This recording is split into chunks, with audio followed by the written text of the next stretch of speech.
अगर रियल मस्ती चाहते हो तो व्यासपीठ से भागवत की सौगंध लेके कहता हूं, अपने बच्चों और स्वयं को धर्म और शास्त्र की ओर उन्मुख करो। धन की कमी नहीं होगी।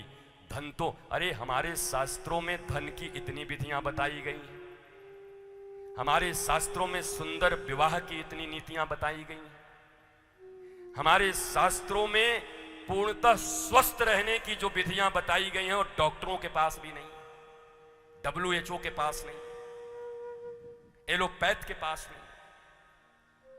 Prevention is better than cure. रासायन ऐसे ऐसे हैं तुम्हारे किचन में पड़े हुए, कितनी मात्रा में क्या खाने से तुम और तुम्हारे बच्चे कभी बीमार नहीं पड़ेंगे, इन शास्त्रों में बड़े पड़े हैं।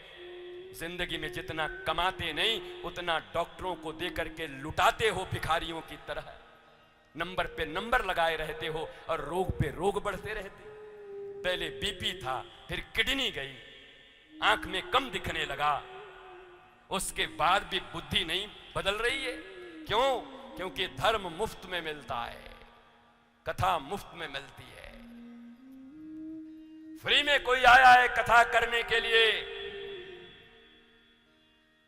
अपने जीवन को जिसने अपने गुरु चरणों में ज्ञान और विज्ञान में निष्णात होने में लगा दिया, वो कोई महापुरुष तुम्हारे द्वार पर गंगा की तरह आकर के तुम्हें स्नान कराना चाहता है, तुम्हें पान कराना चाहता है, मज्जन कराना चाहता है, तब तुम्हारे पास समय नहीं है, क्योंकि मुफ्त में मिल रहा है। महलों से मेरा परिचय हो, पैसों से मेरा परिचय हो, रिश्तेदारों से मेरा परिचय हो, 2 कौड़ी के सर्टिफिकेट से मेरा परिचय हो, घरों से मेरा परिचय हो, चमड़ों से मेरा परिचय हो, कपड़ों से मेरा परिचय हो। ये परिचय तो कपड़ों का है, चमड़ों का है, दमड़ों का है, लफड़ों का है, मकानों का है। तुम क्या भिखारी हो? तुम्हारा कोई परिचय नहीं है। तुम्हारा परिचय क्या है? The beginning of real spiritualism is who am I and why I am here and what I am doing, nothing else. वास्तविक स्पिरिचुअलिज्म, आध्यात्म की परिभाषा एक ही है, धर्म की परिभाषा। मेरी मां नागपुर वाली, श्यामनगर वाली, माफ करना, अभी 4 दिन बचे हैं, कल भगवान का जन्म भी है, अवतार भी है। मैं बचे हुए दिन में कोशिश तो कर रहा हूं कि वही सुनाऊं जो आपके दिल को लगे, आपके दिल में बैठ जाए, पर क्या करूं, बोलने की ऐसी आदत है कि बोलते बोलते याद ही नहीं रहता कि श्यामनगर में बैठा हूं कि लंदन में बैठा हूं, पता ही नहीं चलता। तो भूल जाता हूं कि फिर मुझे एक बात ऐसा लगता है कि जब कालिदास, जो इतने गलत संस्कृत बोलते थे, उनको भाषा भी नहीं आती थी, और काली माँ की ऐसी कृपा हो गई कि उन्होंने पल भर में संस्कृत के विद्वान बनकर के बड़े बड़े किताबों का और धर्म ग्रंथों का रचना कर दिया। हमारे आपके ही महाराष्ट्र में भगवान ज्ञानदेव ने एक भैंसा को छू दिया और भैंसे ने वेद की स्तुति प्रारंभ कर दी, वेद की ऋचा प्रारंभ कर दी। तो मुझे भी ऐसा लगता है, नागपुर के श्यामनगर में बैठी हमारी सारी माताएं राधा रानी की सहेलियां हैं, उनको भी सब समझ में आता है, भगवान की हर बातें उनको समझ में आती। ऐसी कौन सी बात है जो जननी को समझ में ना आए? जननी सब समझती है। भले ही बैठ करके इतना बकबक कर रहा हूं, पर आया तो आपके ही गर्भ से हूं, मैया के गर्भ से ही तो आया हूं ना, माई के कोख से तो ही आया हूं ना, तुम्हारी गोद में ही तो खेल कर बड़ा हुआ हूं ना। हमारी माँ भी तो कान पकड़ के चपत लगाती होगी, हमें भी तो दूध पिलाती होगी, हमें भी तो रात भर सुलाती होगी। इसलिए हे माँ, अगर तुम्हारा बच्चा इतना बोल सकता है, तुम तो जननी हो, तुम क्या नहीं समझ सकती और क्या नहीं बोल सकती? तुम तो माँ हो, मातृस्वरूपा हो। भारत में माताओं की पूजा है, सृष्टि कैसे हुआ? कहा 25 तत्वों के मिलने से सृष्टि बनी। 25 तत्व में नारायण अर्थात आत्मा ही वो प्रमुख तत्व है जिसके कारण इस सृष्टि का या तुम्हारा निर्माण हुआ। पंच कर्मेंद्रियां, पंच ज्ञानेंद्रियां, पंच तन्मात्राएं। अब इन पर कितना लंबा प्रवचन हो सकता है। कर्मेंद्रियां पांचों, ज्ञानेंद्रियां पांचों, पंच तन्मात्राएं, शब्द स्पर्श रूप रस गंध। बताओ, अंतःकरण चतुष्टय। और एक पंजा और गायब है, वो तुम्हें बताना होगा। तो 24 तत्व थे, तब तक उसमें कोई प्राण नहीं था। पर 25वें तत्व के रूप में जब श्री नारायण मिले, आत्मा मिली, तो जीव के रूप में उसका प्राकट्य हुआ। सृष्टि का क्रम बताया। सृष्टि में पहले कौन आया? बोला भैया वो नारायण नाम क्यों पड़ा? बोला जल में पड़े हुए थे, जल को नार बोलते हैं, तो नारायण उनका नाम पड़ गया। नारायण के नाभि कमल से ब्रह्मा प्रकटित हुए। ब्रह्मा नाभि के कमल के दल तक जाने का प्रयत्न करते हैं पर कोई और छोर नहीं मिलता। तब समुद्र की आवाज होती है थप थप थप, तो तप करने का उनको प्रमाण मिलता है। वो तपस्या करते हैं पर नहीं ढूंढ पाते, ऊपर आते हैं। भगवान नारायण ने उनको चतुश्लोकी भागवत सुनाई, अहमेवासमेवाग्रे। और फिर नारायण से कौन प्रकट हुआ?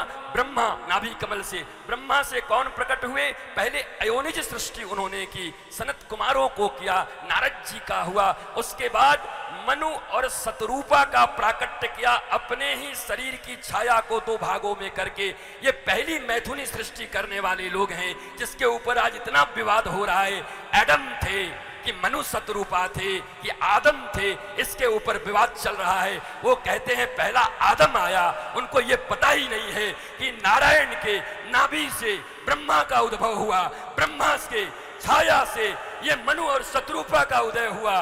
उससे भी उनको समझना चाहिए कि सबसे एंशिएंट एंड प्राचीन विधा क्या है, प्राचीन संस्कृति कौन सी है। हमारे सबसे पूर्वज नारायण हैं, उनके पूर्वज कहते हैं कि वो आदम है। ये विवाद का विषय मैं नहीं बनाना चाहता, पर अज्ञानता है उनकी। सनातन संस्कृति के किताबों को उन्होंने नहीं पढ़ा, कुछ भी बोलते रहते हैं। महाराज मनु शतरूपा से जन्म हुआ 5 का। कौन कौन जन्म लिए बताओ? देवहूति, प्रसूति, आकुति। और कौन जन्म लिया? प्रियव्रत और उत्तानपाद। उसमें देवहूति का विवाह हुआ कर्दम ऋषि से। कर्दम ऋषि 10,000 वर्ष तक तपस्या कर रहे थे। भगवान उनके पास आए और कहा मैं आपको दर्शन देने आया हूं। प्रसन्न हो गए। बोला केवल दर्शन नहीं, मेरा एक उद्देश्य भी है। बोला आपका क्या उद्देश्य है? बोला मेरा उद्देश्य ये है कि आप गृहस्थ जीवन में आ जाइए। कहा मैं बाबा जी बन गया हूं, मुझे क्यों गृहस्थ बनाना चाहते हो? कहा क्योंकि मैं तुम्हारे घर में बेटा बन के आना चाहता हूं। कर्दम जी प्रसन्न हो गए। बाबा बाबा, जिसके घर में तुम बेटा बन करके आओ तो क्या बाबागिरी और क्या गृहस्थी दोनों ही अच्छा है। भगवान बेटा बन करके आवे तो गृहस्थ बनने में ही अच्छा है, फिर बाबा बन के क्या होगा? तो गृहस्थी धर्म का अपना। बोला किससे विवाह करोगे? बोला मनु शतरूपा अपनी बेटी को लेकर के आएंगे। पहली बार में हाँ मत बोल देना, पहले 2-3 बार ना ना बोलना, उसके बाद हाँ बोलना। कर्दम ऋषि महाराज इतने भोले भाले हैं कि जैसे ही आए अपनी बेटी को लेकर के उन्होंने कहा हमें विवाह नहीं करना, नहीं करना, नहीं करना, अब करना है। दिल के अरमान ठाकुर जी को बनाओ और कभी कभी उनके लिए भी अश्रु निपतित करो। भगवान से मिलन में जितना आनंद है, भगवान के विरह का भी उतना ही आनंद है। पर याद रखना, विरह उसी को होता है जिसका मिलन हो चुका हो। मिलन के बाद जो विरहानंद है उसको शंकराचार्य, आदि गुरु शंकराचार्य के दादा गुरु गौड़ पादाचार्य भी उस विरहानंद को ढूंढते हैं। मिलनानंद फिर विरहानंद। 7 दिनों तक श्याम नगर से हमारा आपका मिलनानंद है और फिर 21-22 तारीख से विरहानंद शुरू होगा हमारा, उसका भी आनंद लेंगे। मिलन में इतना आनंद है तो विरह विछोह में कितना आनंद होगा। ऐसे ही भगवान से प्रेम करो। गुरुदेव भगवान बता देंगे कि यहां दिल लगाया, वहां दिल लगाया, यहां काम किया। बस एक छोटी सी टेक्निक बता देंगे, उस टेक्निक से तुम वहां पर अगर लग गए तो सीधा स्रोत मिलने वाला है। ऐसा स्रोत जो कभी सूखेगा नहीं। बाकी स्रोत तो सूख गए। जब पैसा था तो बड़ी यारी थी, जब पैसा था तो बड़ी रिश्तेदारी थी, जब हुस्न थे, जवानी थे तो बहुत चाहने वाले थे, चमड़े सिकुड़ गए तो अपने भी निकल गए। ऐसे तो इस दुनिया में लोग तुम्हें मिलते ही रहेंगे, पर एक हमारा प्यारा ही है जो कुब्जा के 3 जगह टेढ़े को भी ठीक कर देता है। सही समय पर द्रौपदी को जरूरत पड़ती है तो वहां भी आ जाता है। अरे छोड़ो द्रौपदी को, गजराज हाथी को भी जरूरत पड़ती है तो ठीक समय से पहुंच जाता है। ये दुनिया वाले आते तो हैं काम बिगड़ने के बाद या काम बिगड़ने के पहले, पर हमारा सांवरा आता है तो ठीक काम बिगड़ रहा हो बनाने के लिए आ जाता है। उसी से एक वही है जो आता है, इसलिए संबंध उससे जोड़ना है, उसके साथ संबंध को प्रगाढ़ करना है। और उसके साथ संबंध प्रगाढ़ करने के अगर कोई निष्णात व्यक्ति इस दुनिया में है तो तुम्हारे सदगुरु हैं, तुम्हारे लिविंग मास्टर हैं, तुम्हारे लविंग मास्टर हैं, तुम्हारे स्पिरिचुअल मास्टर हैं। Not religion master only, the spiritual master, आध्यात्मिक गुरु, जो तुम्हें अध्ययन धन आत्मा सिखा देंगे। शरीर पढ़ना तुम सीख गए हो थोड़ा थोड़ा, आत्मा की पढ़ाई सिखा देंगे, मौज में आ जाओगे।